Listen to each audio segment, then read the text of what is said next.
allegiance to the flag of the United States of America, and to the republic and one nation under God, indivisible, with liberty and justice for all. Greet your neighbor. Thank you so much.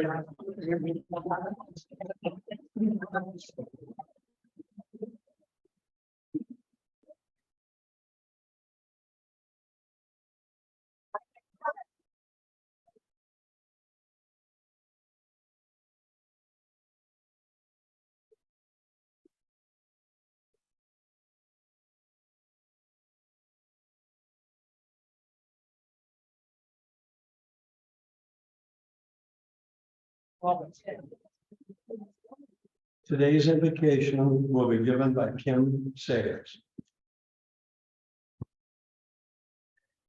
As we will not be here next Monday, today's invocation is a series of quotes from a diverse group of people honoring Memorial Day.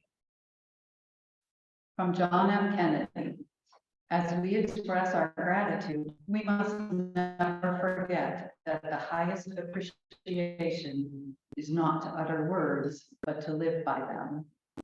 From Joseph Rodman Drake, and they who for their country die shall fill an honored grave, for glory lights the soldier's tomb and beauty weeps the brave. General Douglas MacArthur. No man is entitled to the blessings of freedom unless he be vigilant in its preservation. Lord Patton. It is foolish and wrong to mourn the men who died. Rather, we should thank God such men lived. Eleanor Roosevelt. Freedom makes a huge requirement of every human being. With freedom comes responsibility. Thank you, Kim. Well, it's great to see all of you today on this beautiful, beautiful Monday. This week's veteran, Wayne County veteran, is on the screen. It's probably somebody you all know. This is fellow Rotarian, Lieutenant Steve Webster. Steve entered the United States Navy in 1962 and served until 1967. During his tenure, his operational ports were Guam, Japan, and the Philippines. His area of operation was China, North Korea, Vietnam, and Russia. His awards include the Bronze Star, and his home port was Pearl Harbor.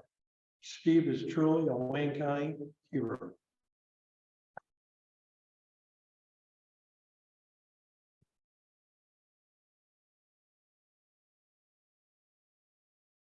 Looks pretty good in that uniform, doesn't he? I'm sure it doesn't fit there. Next up, one of our exchange students. Here he is. Suji was named prom king. Let's give him a round of applause.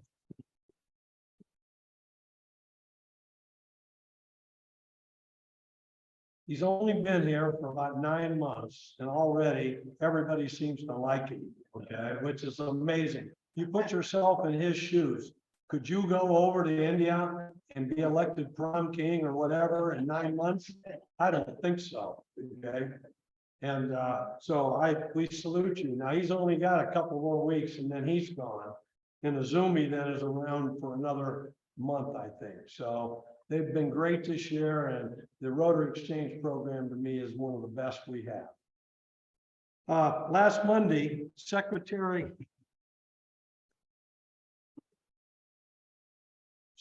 Lynn and I had the opportunity to go over and be at the dedication of the Memorial Flag Park at the Wayne County Schools Career Center. And it was a really nice ceremony. And of course, our Veterans Fund donated to that, and they gave us a plaque. Of course, we don't have any wall to put it on, but we got a beautiful plaque. So. And Tom Rumbaugh, our president-elect for July 1 of 24, wanted me to tell you that he and his wife are on their way to Melbourne, Australia, to represent the Worcester Rotary Club at the Rotary International Convention. Okay. We had Houston.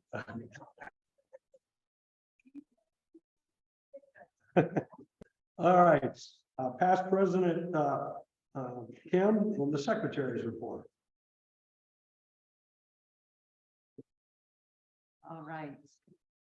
I'm going to do things out of order, so please bear with me. Lynn will probably hear about this. First, we have a new member who is officially a new member to introduce and welcome, and that is Andy Michael. Andy, if you'll come up, please, for your official badge. Andy is the Associate Dean and Director of the Ohio State University at CFAGS Worcester, and he was sponsored by Terry Snott.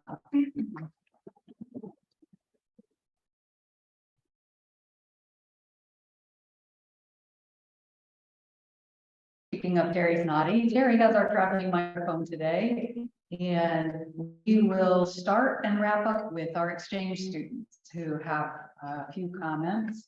While they are commenting, past President Ron Holton, will you make his way?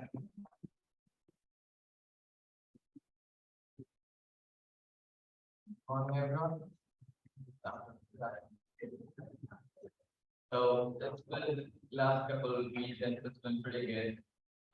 May 13th was prom weekend and President said I won the prom thing. That was the best experience I ever had, standing on the stage and look back and cheering for you. That was the best one. Then there was the next, so the last week of school is done. I miss school, everyone says I miss school, but I didn't miss school.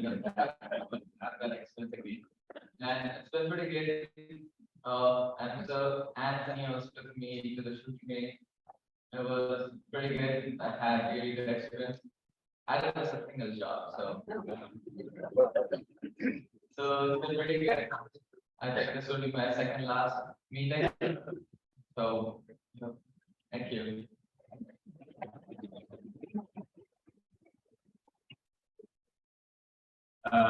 Good afternoon, everyone. As he said, we have a prom last weekend. It was so fun, and I think it was the best night I've ever had in the US. And the baseball is still going on. It's pretty good, but I think we are positive champion, but I don't know what's going on. I just know it's pretty good. And yeah, I moved last weekend. His name is Steve Dunn. So he's nice. I'm glad to move there. Thank you.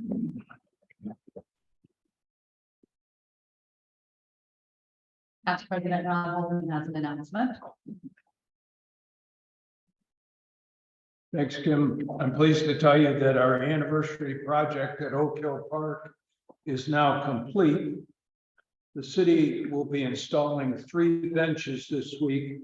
One of those is the bench that Ken Schaefer's program of recycling earned from the company that takes those goods. We'll be monitoring the water for the new plantings, but it's essentially our work is done. Donated a tree. You can find the sign commemorating that donation there at the park. We appreciate the city's help with a number of services, with the use of their tools and equipment, providing the benches, replacing some trees that were storm damaged or affected by the drought last year, and assisting with mapping and geolocating the project parts. The guys here who are involved with Ryan's Homes were also very cooperative, allowing the landscaper to come in from their property. And by the way, they're going to be constructing a walking trail from the new development directly into the park, which will be an added benefit for those folks. I'd like those of you who had some part in this, whether you were hauling mulch or just standing around supervising, if you'll stand, I'd like to recognize you, all of you folks who helped with this project. Come on, don't be shy.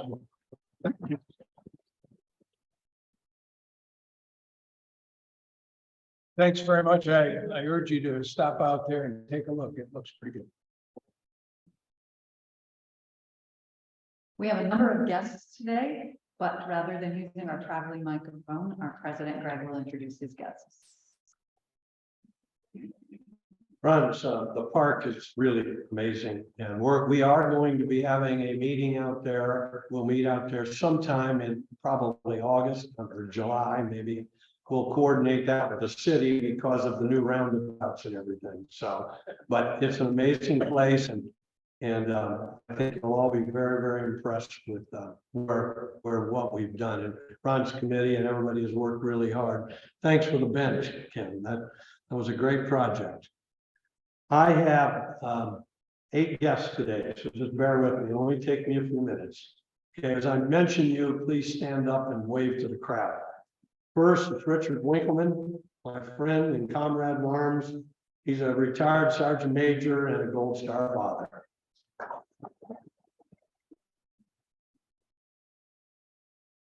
Colonel Humphreys and Master Sergeant Fernandez.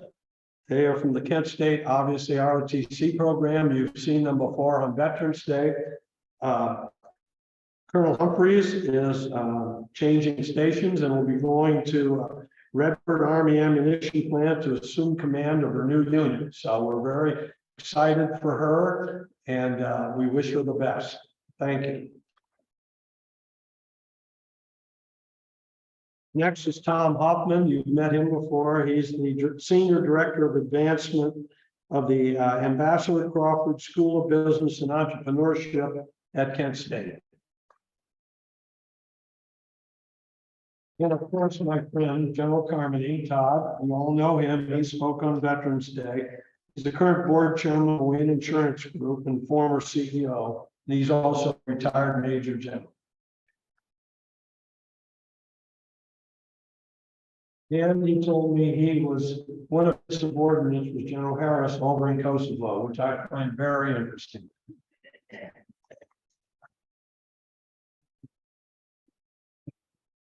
Okay, Kayla Atchison, she's the district director for Congressman Max Miller.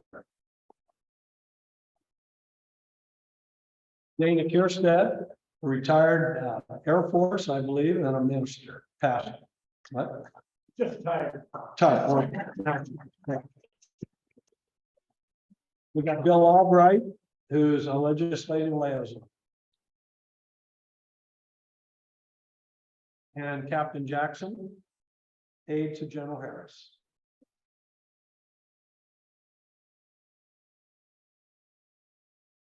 Well, welcome to all the guests. We appreciate you being here. And we hope you enjoyed today's program. And today's speaker, of course, will be introduced by Major General retired Todd Carney.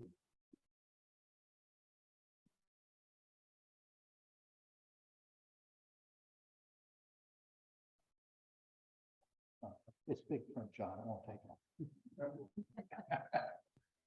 Hey, at my age, if you don't write it down, you know, I've been known to get lost and like wander off on the subject. So it's for everybody's benefit.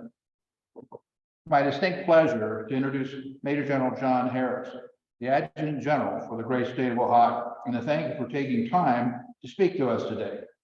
As the Adjutant General, General Harris is the governor's principal advisor on all National Guard matters, both state and federal.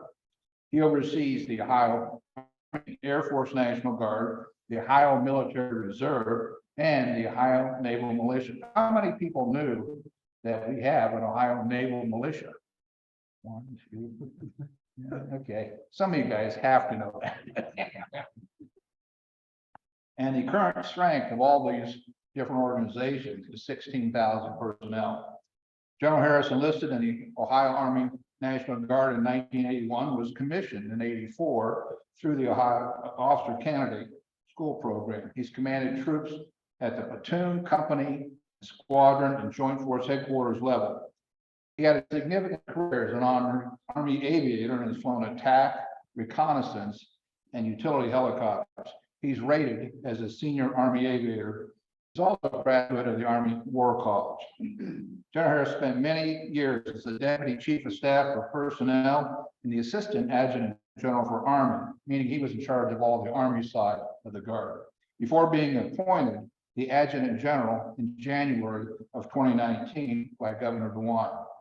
It's very hard for folks outside the Guard to understand the amount of work and effort that General Harris and others have exerted over the years to make the Ohio Guard one of the premier military organizations in the nation. My personal connections to John go back to when we both served in the Ohio's 107 Armored Cavalry Regiment. Later, in 2003, I was directed to organize a brigade-level task force for a NATO mission in Kosovo. It was then the largest overseas deployment of Ohio Guard since World War II. John led Task Force Lancer, a major combat unit of what became known as Task Force Falcon. It was a tough little part of the world, and John and his soldiers did tremendous work to keep people safe and allow them to begin to rebuild their lives. He executed many difficult missions, and he always delivered. Ladies and gentlemen, a warrior, leader, and great Ohioan, Major General John Harris.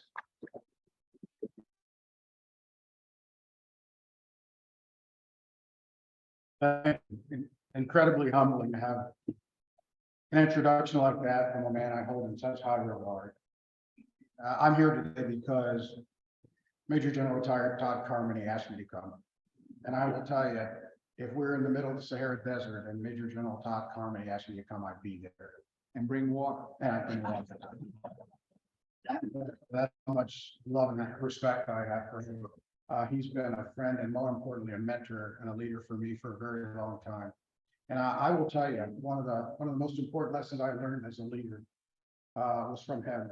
He may not remember, well, I'm sure he remembers this, but he may not know how important the lesson was to me. If you're going to empower your subordinates, which he did, he gave us mission, he gave us intent, and he let us do our thing on the ground in Kosovo. But if you're going to empower your subordinates, then you better be ready to stand behind them when they screw up. And that's exactly what he did for me. We had a guy in my sector called Sadat Fazia, who was a really bad guy. We knew him. He was a murderer. He was a really bad actor.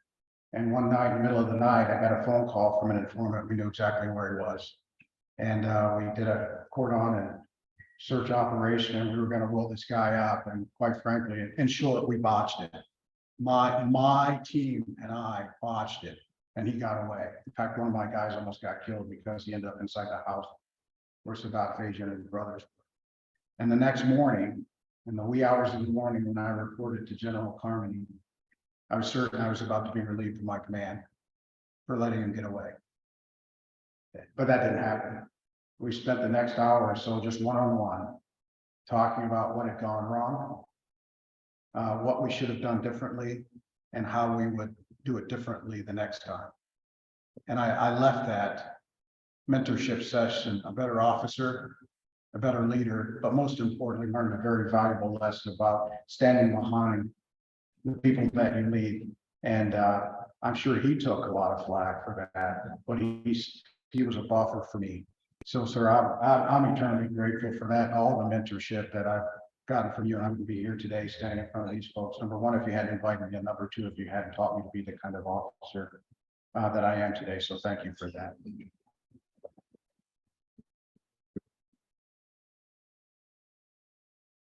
And thank you to the Rotary, and thank you to the people of Worcester. Thank you, Colonel Humphreys. Thank you for your leadership. There was a time that the Army didn't send its best and brightest to these ROTC detachments.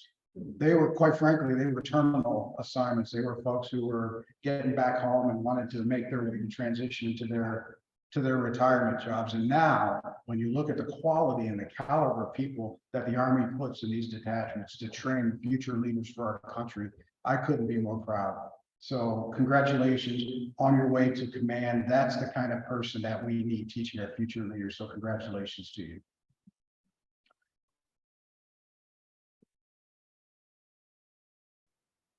And thanks to you all, because our 812th Engineer and company is right here in Worcester. That's a company that does great things for us. In fact, we're about to put a few $1 million into that armory to renovate it.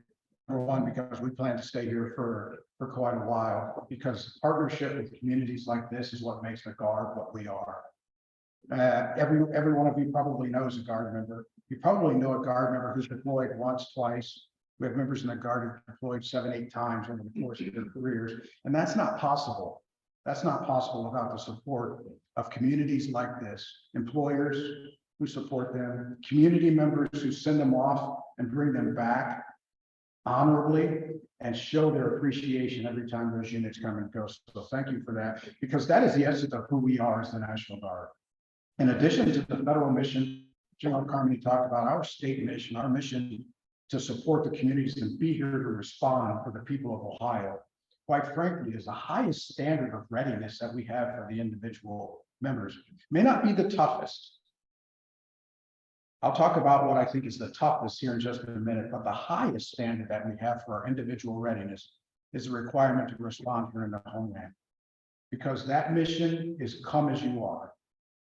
When the governor calls me and says, I've got requests for forces in Cleveland and Columbus, much like we experienced in the wake of the George Floyd killing, and we have to put service members on the street in full gear, equipped that night, that's a high standard of readiness. That means the employer must be ready to get that phone call and say, I'm not going to be at work tomorrow. And that means that if you're a college student, your professors have to be ready to get that phone call, say, I'm not going to be in class tomorrow. And the families have to be ready. I say it jokingly, but your pets had better be ready. If you're a single service member and you have a dog, what's your plan for that dog? When I call you and say, I need you to report this afternoon for a mission tonight. That's a high bar. And that's the bar that over 16,000 members of your Ohio National Guard rise to every single day. And we have lived it, they have lived that fight tonight mantra for years now. There was a time early in our careers when we jokingly said, if they call out the guard, things have to be pretty bad. And today we call it on a recurring basis. There was a period over the last couple of years. There was one period where we had over 2,000 people on duty for COVID response. Then we put an engineer task force on duty, some from right here in this community, because of ice storms and damage in Lawrence and Gallia counties. We had soldiers deployed to the Capitol in response to the violence there and preparation for upcoming inauguration, our capital and the nation's capital at the same time. And we were in the middle of a cyber response, a response to a pretty significant cyber incident, all happening at the same time. And that COVID response was challenging for every single member of the Guard. As I mentioned, they all had to meet that high standard of readiness. But more importantly, we called them for missions nobody in the Department of Defense really trains to do. How do you prepare service members to go into prisons and serve as corrections officers in the absence of all of those sick corrections officers? Or 500 people into food banks. We've never run a food bank. But we now have leaders who understand how to lead. We have innovative soldiers and airmen who know how to solve problems. We have logisticians who know how to run distribution centers, and they went to work. And in spite of the fact that the demand signal for those food banks increased by a magnitude of 4 or 5, most of those food banks during COVID, our service members have had a mission every single day. And we called service members because of shortages, staffing shortages in nursing homes, and they responded, and they were there that night. And in some cases, the only clinicians that were in the nursing homes were our doctors and nurses, because every other clinician was upset. I was on the phone with one nursing home as we were trying to sort out what to do, and I was on the phone with the chief nurse there, and she said, I'd love to talk to you, but I've got to go. I'm the only nurse here. I'm the only clinician in this nursing home. That was a pretty clear message how fast we needed to get help to that nursing home. And 2 days before Christmas, we called 2,300 people and said, we need help in the hospitals. And I helped the hospitals as long as I could because I got flack about putting people into hospitals. These big profit-making hospitals are making all this money, and then you're going to put National Guardsmen in there. Well, they weren't making money because they turned off elective procedures. And if you know healthcare, when hospitals turn off elective procedures, they're hemorrhaging dollars. It wasn't about dollars and cents. It was about a patient who was sitting in an emergency room for 72 hours waiting for an ICU room. 72 hours on a ventilator in the emergency room in a hallway. That's how backed up the hospitals were. So we called 2,300 people And they did everything we asked them to, do, whether it was food service, environmental services. They were turning rooms. They were measuring how fast we could turn rooms, not in minutes, but in, I'm not an hour, but minutes. How fast can we get that room turned so we can get another patient in? I was in one hospital, I saw a pilot. I said, "What are you doing here?" He said, "My unit called me." It was absolutely, absolutely amazing. And that's the work that your National Guard does every single day, somewhere, some communities. And right now, in just a couple of days, we'll go to the call to duty ceremony for the 371st Sustainment Brigade. When those folks go on duty, we'll have over 2,100 National Guard folks federalized for missions around the world. 2,100 of our 16,000. And that includes in the Central Command area of responsibility for the combat missions there. Well, I have 140 people down on the southwest border right now. The mission command systems in the National Capital Region will be Ohio National Guard members. So the command and control to protect the airspace over our National Capital Region in DC will be in the hands of Ohio National Guard members. That's a tall task, and those folks are members of the Guild.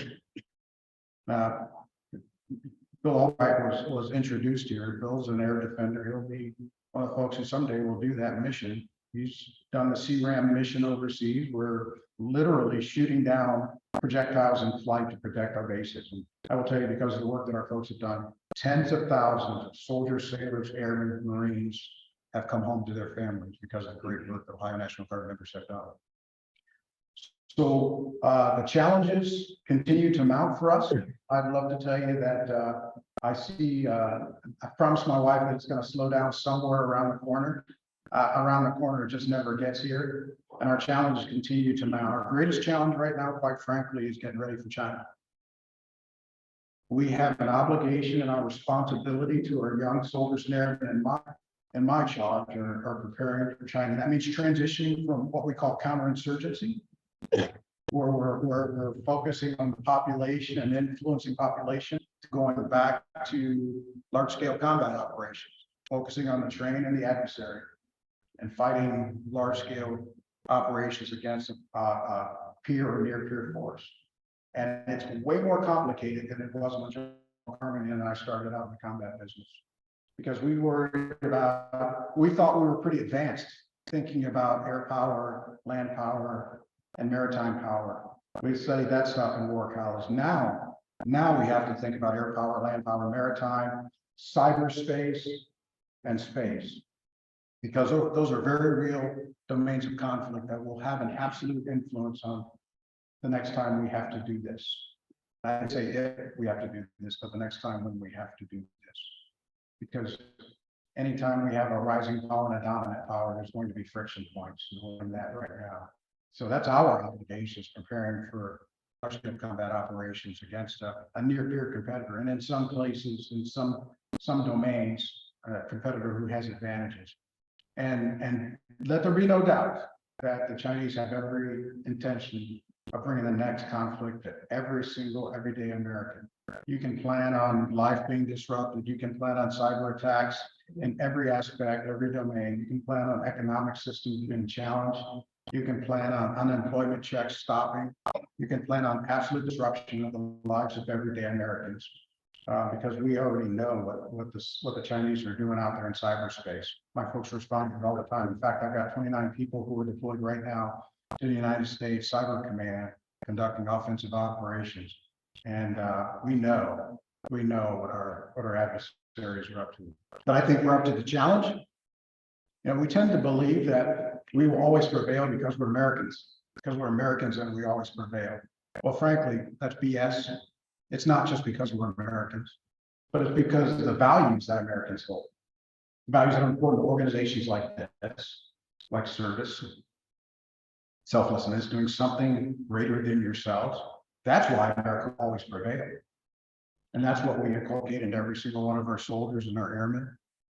I think it's essential that we have those open discussions about values and why they're so important, because that's why we as a nation will always prevail.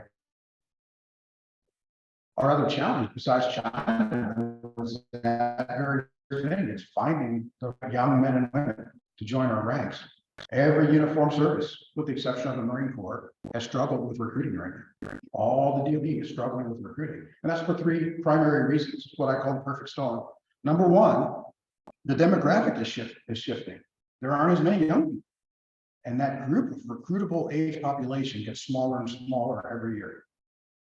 Mostly, especially here in Ohio. Ohioans are, we need a birth rate of 2.1 here in Ohio just to maintain evenness, just to maintain what we have. And we're at 1.7 right now. So if we look at our birth rate, the whole population is declining, and the young population, that 16 through 24 year demographic is declining rapidly.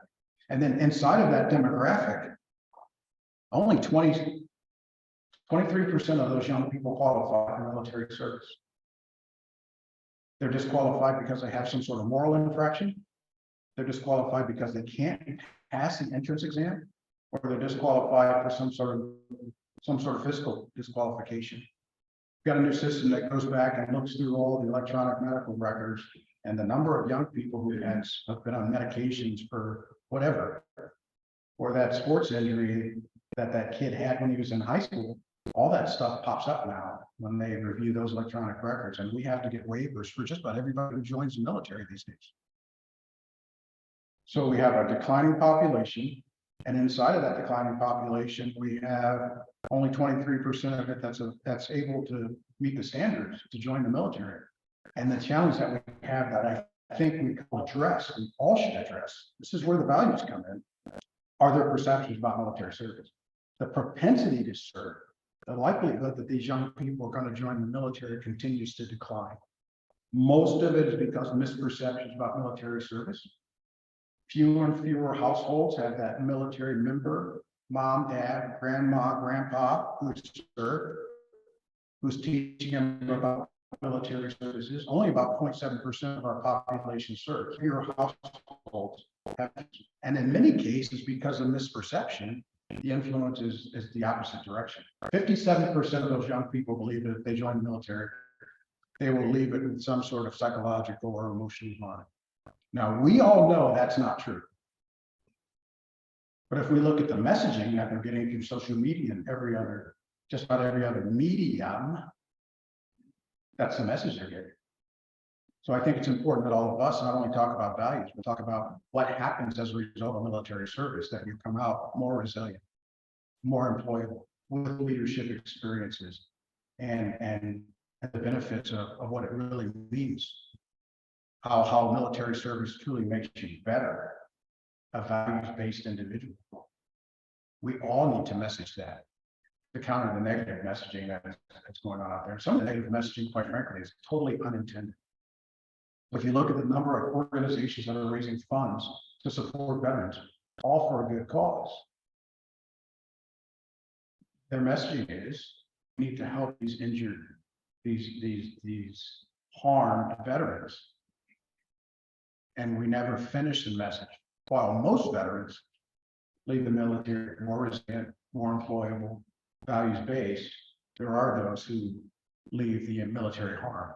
But most who join the military leave better for their service. We have to tell that story. Because as we look at this perfect storm, we have to reverse this trend. Because this is the only nation on the planet that can do what we've done. Counterinsurgency for over 20 years, maintain our order as the world leader, deploy to theaters from Europe as part of the State Partnership Program, all the things that we're doing there with NATO, with an all volunteer force. And to get all volunteer force, we have to reverse that trend in young people's attitudes. So it's critical. And just one last thing. We truly are still influencing the world. We still are looked to by the rest of the world. While there may be a belief that we're a nation in decline, I don't believe that. It's only true if we believe that happen. In fact, when I leave here, I'll jump on an airplane and go out to DC, and where I'll be at the Hungarian embassy celebrating their Armed Forces Day. And we're partnered with Hungary, we're partnered with Serbia. And as you know, Hungary is a NATO partner right now. And Serbia is well on their way to becoming a member of the EU. All this was done by partnership with the Ohio National Guard and their militaries because of the size of their military. When the wall fell, when the curtain fell, back in the early 90s, all these small Warsaw Pact and former Soviet Union countries were partnered with National Guard states, and our job was to mentor them and bring them to the West. And I can tell you, we're still bringing them to the West. And if we look at what's happening in Ukraine right now, we're thankful that so many of those countries are now NATO countries, when we could have abandoned our responsibility as global leaders and just let the situation develop as it developed. But as a world leader, we took the reins. And today we have allies throughout that entire region. And we have NATO partners throughout that entire region who are supporting us and the West. Some are still a little fickle and we're not sure what their commitment to Russia is, but most are very, very solidly Western facing countries. And for that, we're thankful. For that, we're very thankful. So I'm going to stop there. I was told I am done at about 5 till. I want to leave about 5 minutes for any questions that you might have, whether it's about current demographics and our recruiting challenges, our issues with China, or anything else that you'd like to talk about involving our armed forces. If you make up the question, I'll make up the answer.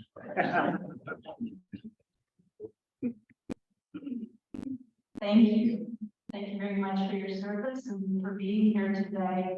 I have heard the same statistics that you quoted about population in the United States in connection with the immigration issue and how closing our borders is affecting us in that way as well. I wonder if you have a comment about that and what the military's policy is on accepting immigrants in service.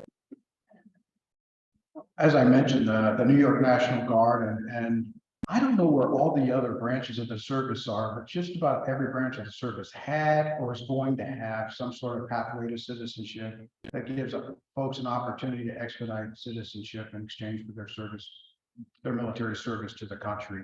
I think that's a very positive thing. Quite frankly, when we study over time, the career paths of those young people, most of them we're more likely to retain them in the military. And when we look out 10, 15, 20 years, they're still serving. So they make a significant contribution. And quite frankly, we need those people who are willing to do that in the military. Regarding the Southwest border, I won't go there. We do what the bosses tell us to do at the Southwest border when it comes to issues like that. And there are a number of things that are controversial right now, quite frankly, that the DoD is involved in, whether it's the Southwest border, whether it's vaccine mandates, whether it is we should have been in the Capitol or shouldn't have been in the Capitol. I will tell you, as a military leader, my answer is I go back to what George Patton said. That's I am a soldier. I fight where I'm told and I win where I fight. I fight where I'm told and I win where I fight. That's our job. So we'll let the elected officials worry about what happens at the border. If they send us, we do our mission. If they say we don't go, we do our mission. But my job is to fight where I'm told and win where I fight. Yes, sir. I'm sorry. My job to call on people, isn't it?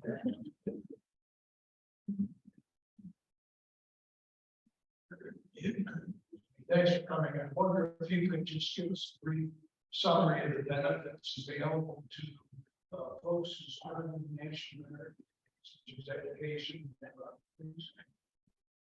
Yes, sir. Your check will be in the mail. Thanks for thank you for teeing that up. Well, probably the most beneficial, the strongest benefit that we have right now. And I don't like to lead with it because it's really not about money, but it's our 100% scholarship program that we have in the National Guard. Young person joins the National Guard right now. State dollars, we will pay 100% of their tuition to a state school.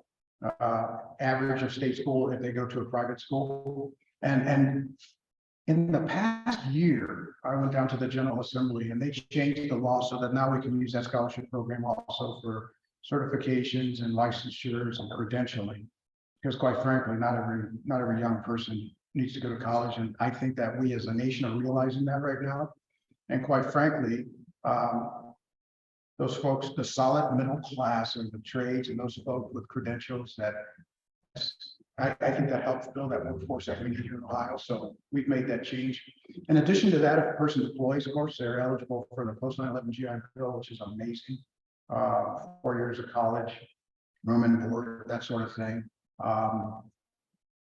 Healthcare, TRICARE Reserve Select, I think it's, $80, $89, $90 for an individual, $270 for a family for TRICARE insurance, which is absolutely amazing. I use it. I was active duty, but when I was appointed to this position, I became a state employee. It's a really weird status, only adjutants general fall in that status. But I compared the state health care and I compared TRICARE Reserve Select, and TRICARE Reserve Select blew away anything that I could have bought other than being on active duty. It's a great benefit. We're trying to get more young people to take it because there's so many young people that are uninsured. And quite frankly, it's great for them because they go to an employer and say, I have my own insurance, so you don't have to pay anything for me, so I'd like to negotiate a higher salary. It's great.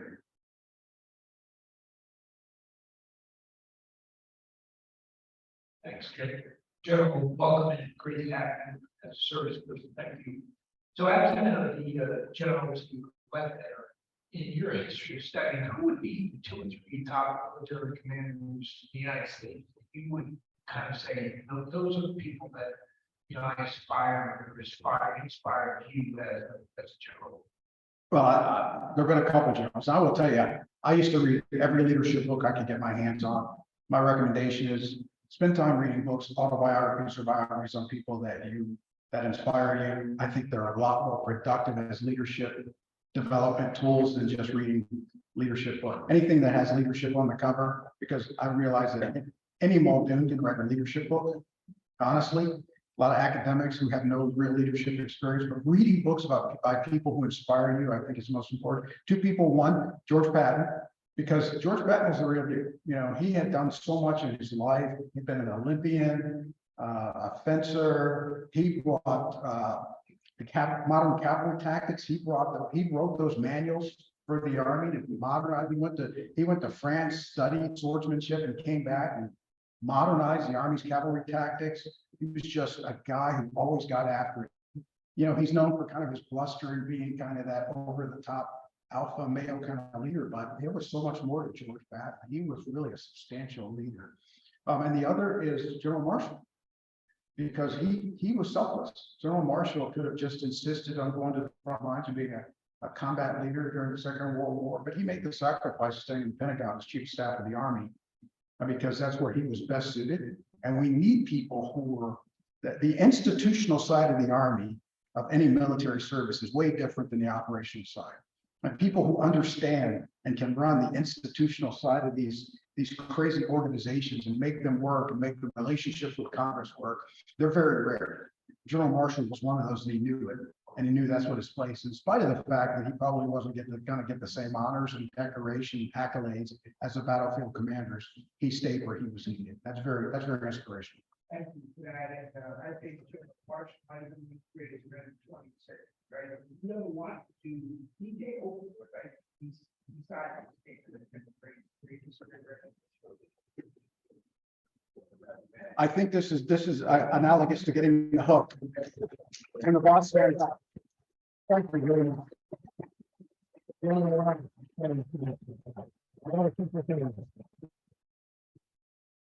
During my time, I had a lot of touches with the Ohio National Guard, but I will tell you that the one I thought was the greatest was when I'm an officer at the Akron Canton Regional Food Bank, and during COVID, all of our volunteers vanished because most of them were retirees and they're older. And so we went from having nobody in the plant when demand was way up. The governor and General Harris sent in the National Guard to our food bank and kept that thing running for about 2 years. And I want to tell you, without them, there would have been a lot of hungry people around because there was nobody else to pick that load up. And the real testimony to it was many of those National Guard enlisted soldiers came back and volunteered now at the food bank because they saw how important that mission was. And I got to give them credit. I love those guys. They were really fantastic, Jim. I mean, but I'm sure they've done 100 missions like that I didn't even see. I was with them during the blizzards in 77, 78, Operation Snowblow. And those were some pretty important times, but the food bank feeding people was probably the most. Well, in appreciation, General, for your time today, we'd like to give you, Brent, you and Todd, with a rendition of the rotary wheel with the 4-way test on the back. It's made locally by students at the Village Network.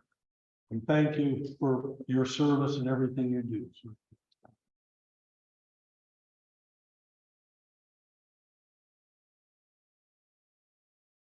Well, we thank all of our guests for being here today. We thought that this was a pretty special program, and I feel very blessed that he took Todd's phone call. To say the least. Well, as you know, there will be no meeting next week in observance of Memorial Day. And we'll be back in 2 weeks on June 5th, when our program will be Pam Taylor, board member of Friend-T, discussing the origins, purpose, and connection to estates and to Life Care Hospice. And we would like a joint picture of all the veterans in the audience today with the two generals afterwards, if you would come up after we adjourn. So all of you have a great Memorial Day, and please be safe. And we will see you in 2 weeks. We stand adjourned.